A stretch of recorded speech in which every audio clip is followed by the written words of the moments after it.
You know, less than a week ago at our general membership meeting, our business manager reported on a conversation with General President Mark McManus about the dangers of AI and sharing information outside of the walls of the union office.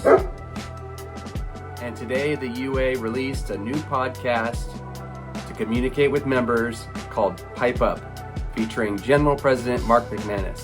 And I'd encourage you to take a listen to it. It's on most of the platforms. I put it on my Spotify and listen to it on the way home from work.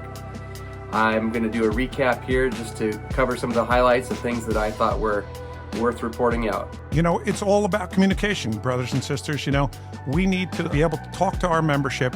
The more communications we have, whether that's through local union newsletters, whether that's through the UA Journal, that's from your union meetings, all those things matter, you know, because it's good direct communication on your livelihoods, brothers and sisters. Speak about mental health.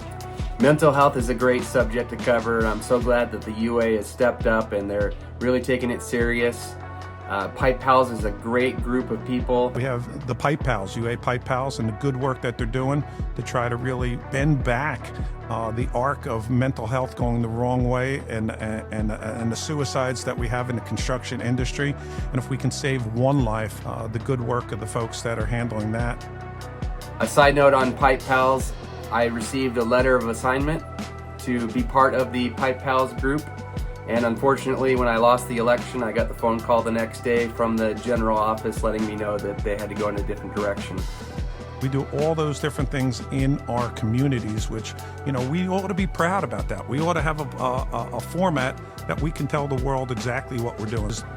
Community work we should be proud of. I like that. We have a volunteer organizing committee at Local 290, and we are trying to reach out to communities and do different activities together to bring awareness about the benefits of being a union member, specifically about a union member for Local 290. The more that we hear at headquarters what the membership is actually feeling on a job site, rather than just us thinking what they're feeling on the job site, gets us more informed, makes us better general officers for you as well there too. It's good to hear from the General President that they're looking for feedback from the field. Glad to hear that. And that diversity of our workforce is one of the biggest things that we have here at the UA. We also just led with leaps and bounds of the Tradeswomen Build Nations. The diversity of the UA, well, as far as the diversity of Local 290, under business manager Lou Christian, we had a committee started called the UADC, the United Association Diversity Committee. So Local 290 has a rich history of addressing diversity in our rank and file members. Local 290 has been active since then in addressing the needs of underserved communities. We're very active with the Tradeswomen Build Nations Conference. The UA has the largest group that go to that event, and of the UA, Local 290 has one of the largest groups that attends every single year, and it grows every single year. Hope to see you in Chicago this coming September.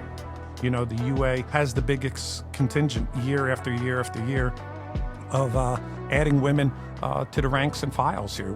And why wouldn't we look at the Tradeswomen Build Nations? Why wouldn't we look at, you know, half of America and Canada's population to be able to do the things that we've done for lots and lots of years? And we have, and maybe we'll have on a future podcast, we have some women here that are 30, 40-year members here, pioneers here, and now they're the leaders to put their arm around the next generations. It is a good time to be a UA member. You need to hear from the rank and file members. We have a UA email set, generalpresident@uanet.org. Any kind of questions, any kind of suggestions you have at any point in time, put those in there. You got to put them in there with your name, your local union number, and your book number. We really want to hear, you know, this is going to go out on a lot of platforms. I think it's going to go out on Spotify, guys. I think it's going to go out on Apple. It'll certainly go out on the UA Net, different things. But and we want more and more people. We want it to be hugely successful, just like the UA is. But really, we want to get to the rank and file of the UA. So listen, there's nothing better than word of mouth through an apprentice class. or through the education department, or through a job site, through a large job site, say, hey, give this a listen. And why don't you guys, once you get on there with General President McManus, and once you guys been asking a lot of questions here in class one, why don't one of you guys get on there, take a couple questions from your class, or take a couple questions from your huge job site, and let's bring them to the General President and see where we go from there. It is good to hear that there is a web address with instructions on how to ask questions to the General President, and I hope that some of our members reach out. I know I will, and hopefully those questions get addressed on one of the upcoming podcast episodes. What the consistent juice is of the UA, I think, is the training. We don't train lousy anywhere. It's not, you only do that good up in the Pacific Northwest or the Northeast or California or something. We're training excellent in all four corners of the U.S. and all the way across all the provinces of Canada. I would agree. Training is the juice of the UA, and for Local 290, for a lot of years, we were known as the training local.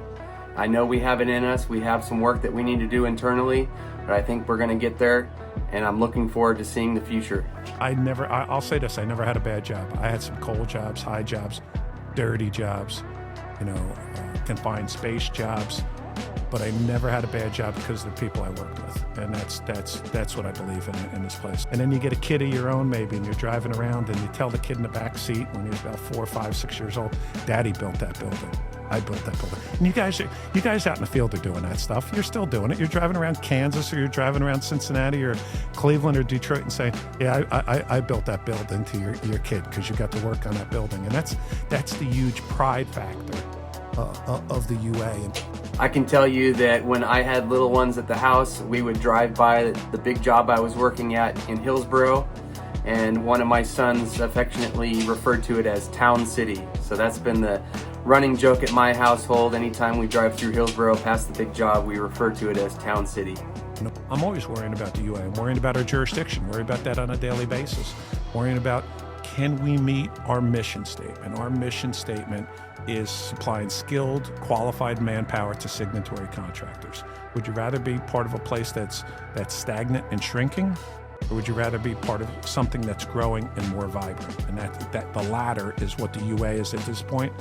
We never want to be overly optimistic in the construction industry. I was a business agent for a term and 4-term business manager, and you never want to say things are going to be so good, because a job can always get canceled, right? And we've seen jobs canceled, but there is so much backlog of work, and there's so much change that's happening right here in the States.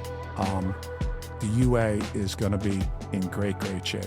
Thank you, General President Mark McManus. It's good to hear that the UA is thriving and will continue to grow.